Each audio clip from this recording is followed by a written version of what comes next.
you don't actually own the things you crave. Those things own you, and they are quietly killing your freedom every single day. We live in an era where success is measured by a checklist of wants.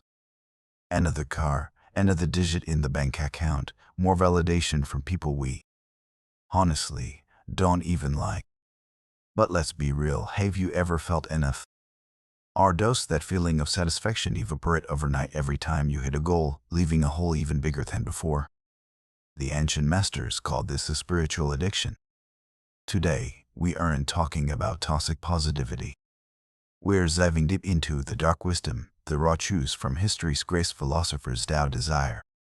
Stoic quotes, for brutal life lessons, an intense stoic exercise to help you take back control of your life. Specifically, in the second section, I'll reveal a contract most of us sign in blood without even knowing it's the very thing making you systematically miserable. Don't look away, because if you don't understand the laws of desire, you'll always be just a pawn on the chessboard of your own mind.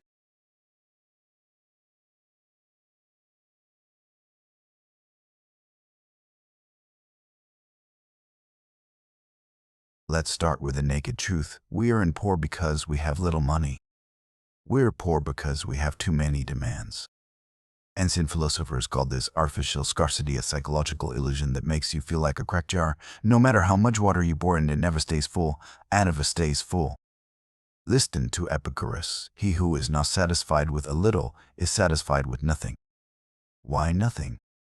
Because satisfaction isn't found in stuff, it's a skill of the mind.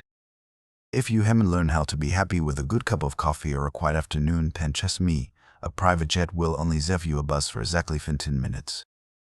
Following that thought, Plato, one of Greece's greatest minds, delivered a heavy blow to our egos. Poverty consists not in the decrease of one's possessions, but in the increase of one's greed. Look at the poor people sitting on piles of cash you see on social media. They have millions, yet they lose sleep every night worrying about competitors or stock market zips. That's not wealth. That's high-end poverty. When your greed grows faster than your income, you are obviously bankrupt in your soul. Many will say, but I need more to feel secure. Mahatma Gandhi left us a classic answer: the world has enough for everyone's need, but not enough for everyone's greed. This is an economic equation for the soul. Needs are limited. You can only eat 3 meals a day and sleep in one bed. But desire is infinite. When you look at someone else's things and crave them, you're joining a race with no finish line. As Claudian wrote, he who covets is always poor. Why?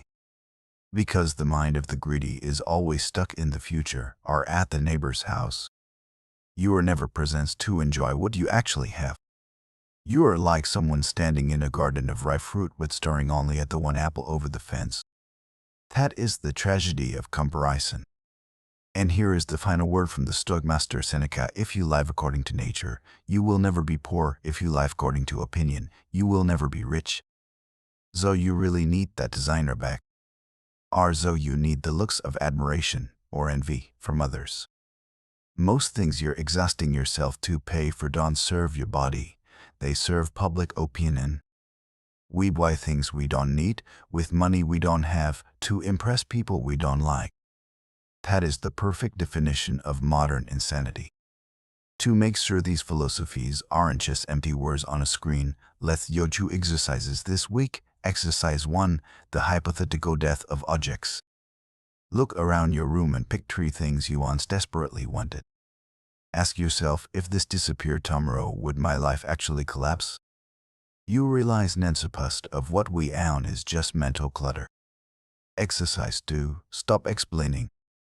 For the next 3 days, absolutely do not buy anything just to show it off on social media or for others to see. If you want to buy something, wait 48 hours. If that must-have feeling vanishes after 48 hours, congratulations, you just saved your freedom. But the trap of greed is only the beginning. Did you know that every time you say "I want," you just signed a commitment to be miserable? In the next part, we'll dissect this contract with the devil in part 2. Don't go anywhere, because this truth will completely change how you look at your life goals.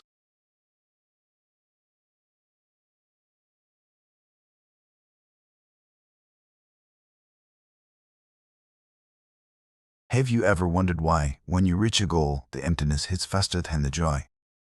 It's because you're playing a rigged game. We aren't chasing happiness, we're running away from a dissatisfaction we created ourselves. Welcome to the reality of the chains of desire. Here's a modern quote that captures the entire ancient Stoic spirit. Desire is a contract you make with yourself to be unhappy until you get what you want.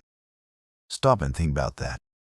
When you say, "I'll be happy when I have that house," you're actually saying, "I refuse to be happy right now until the future happens." You're imprisoning yourself. And the funny part, as soon as you get that house, your mind immediately drafts a new contract for a car or promotion. You spend your whole life as a hostage to your own goals. So where is freedom? Epictetus, who was a slave before becoming a philosopher, understood chains better than anyone. He wrote, "Freedom is not procured by a full enjoyment of what is desired, but by controlling the desire." The modern world teaches us that freedom is getting whatever you want. But Stoicism says, freedom is being okay even when you have nothing. If your happiness depends on people treating you well or the weather being nice, you are a slave to your surroundings. Ancient wisdom warns, to desire is to suffer, for the object of desire is a phantom that vanishes the moment we grasp it. It's like buying a new gadget. On the shelf, it looks like magic.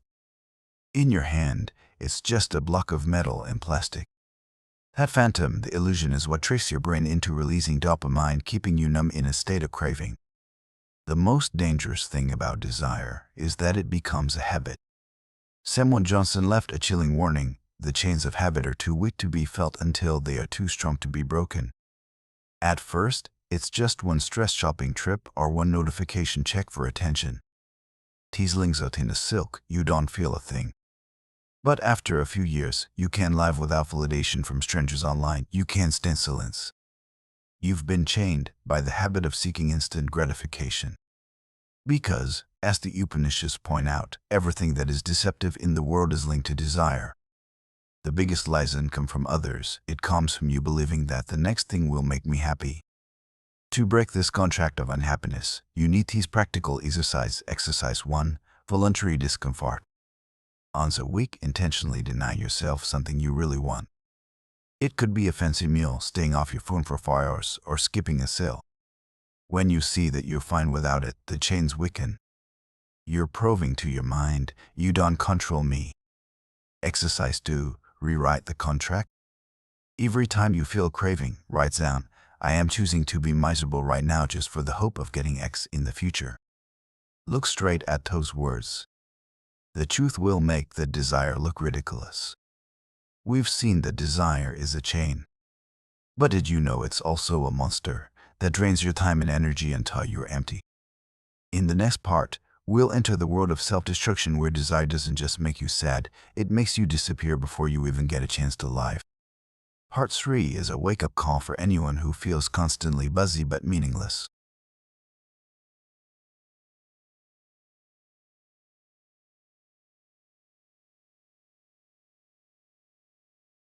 Theory is a type of poison called meaningless business. We rush around like moths to a flame, wasting nervous energy on illusions our minds dream up. Then one day we look back and realize we spent our whole lives preparing to live, but never actually live. This is the chapter on self-destruction. Erich Fromm, looking back at ancient thought, summed it up perfectly. The desire for more is a bottomless pit which exhausts the person in endless effort to satisfy the need without ever reaching satisfaction. Imagine you're trying to fill a hole with no bottom. You pour in your youth, your health, your evenings with family, and your own peace of mind. But the hole never fills, it only gets wider. Every time you hit a milestone, your satisfaction threshold just pushed higher. It's a systematic drain. You aren't the master of your ambition, you're the fool for it. When the mind is obsessed with desire, it loses the ability to see the truth. Heraclitus taught that to be even-minded is the greatest virtue. Wisdom is to speak the truth and act in pilgrimage, giving heed to nature. Why is even-mindedness the greatest virtue? Because when you crave something too much, you start lying to yourself. You distort reality to justify wrong actions. Epictetus added a haunting perspective. Man is not worried by real problems so much as by his imaginancies about real problems.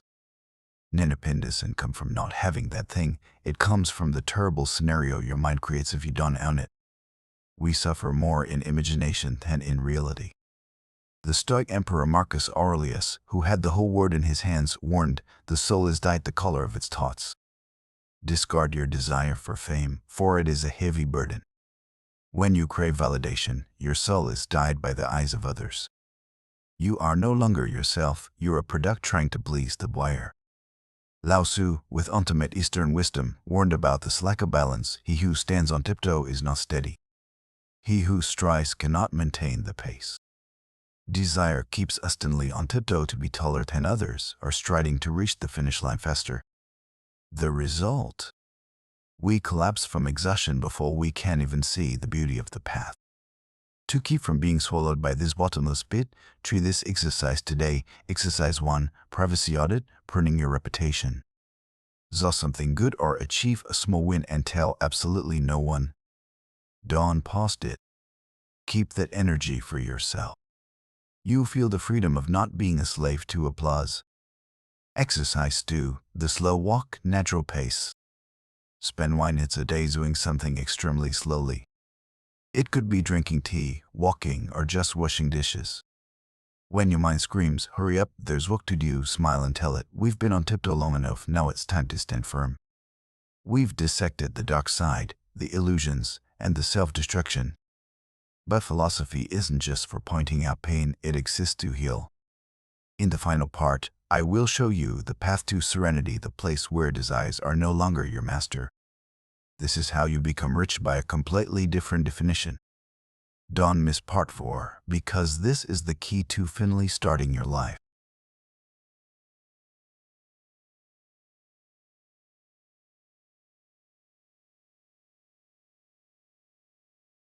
Tyranny is a state of mind ancient Greeks called ataraxia, absolute calmness in the face of life's storms. This isn't about being numb, it's the peak of spiritual maturity. When you're no longer driven by petty cravings, you cease to be a puppet. You become the one running the game. Epictetus, who is often misunderstood as a mere pleasure seeker, actually taught us how to never feel deprived. Do not spoil what you have by desiring what you have not. Do you see the irony? We usually only realize the value of something once it's gone. Our health, our family, or just a peaceful day. Desire is a thief. It sneaks into your mind, steals your current joy, and promises a future happiness that might never even show up. The Buddha also pointed out the brutal nature of this energy. There is no fire like passion, there is no shark like hatred, there is no snare like folly, there is no torrent like greed. Greed isn't a gentle river, it's a torrent that sweeps away all logic. When you burn in the fire of passion for material things, you're burning down your own clarity.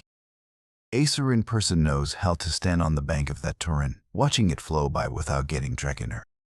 To reach that clarity, we need the mindset that Heraclitus called the greatest virtue. To be even-minded is the greatest virtue. Wisdom is to speak the truth and act in pilgrimage, giving heed to nature. Living according to nature means realizing that your body needs very little to survive, but your mind wants way too much to show off. When you cut back on irrational demands, your mind naturally becomes sharp. As an old proverb says, lust is a poor creative spirit. When you do something just for the money, the fame, or out of raw craving, the result is usually shallow. Mankind's greatest masterpieces were born from a free spirit, unburdened by ego or a hunger for results. To create, to live vibrantly, you need a heart emptied of trivial desires. And here is the ultimate yardstick for a successful life. It's not what you collect, but what you can let go of. Henry David Thoreau fully embraced the Stoic spirit when he wrote, "A man is rich in proportion to the number of things which he can afford to let alone." Imagine walking into the world's most luxurious mall, looking at thousands of expensive items, and smiling as you say, "I'm so happy there are so many things I don't need." That is true power. When you don't need anything from this world to feel whole, the world loses power to manipulate you. To wrap up this journey, I want you to try two final exercises to truly become the master. Exercise 1, the abundance list, negative visualization. Every morning, take 2 minutes to list 5 things you have right now that, if lost, would make your life incredibly difficult. Gi, your eyesight, your ability to walk, a true friend. Feel that wealth right now instead of waiting for something new. Exercise 2, the let alone test. This week, pick one thing you're planning to buy or a status goal that's stressing you out. G2, let it alone for 10 days. Don't act on it, don't even think about it. After 10 days, if you're still doing fine, consider cutting it out of your mind for good. My friend, our journey through the 20 dark corners of desire today isn't meant to make us feel stuck. Quite the opposite, it's to help you realize that the chains binding you are much looser than you think. The dark wisdom of the ancient masters is a reminder: you only truly master your life when you have nothing to lose because you've already found everything within yourself. Don't let this video end only to get sucked back into the whirlwind of notifications, ads, and flashy comparisons out there. Right now, take a deep breath. The world doesn't owe you satisfaction, and you don't owe the world a perfect image. You are wealthy enough when you know how to stop. You are powerful enough when you know how to say no. If these words help you see through an illusion you've been carrying, leave your mark. Don't just hit the like button, treat it as a commitment to yourself to live more mindfully starting today. And if you don't want to walk this path of building an inner fortress alone, hit subscribe, turn on notifications. As Stoic Quotes, we don't just recite old sayings, we you for the modern world. Remember, desire is a storm, but you are the mountain. Thank you for spending this valuable time on your own soul. I'm Stoic Quotes, and I'll see you again when you need a sanctuary of silence.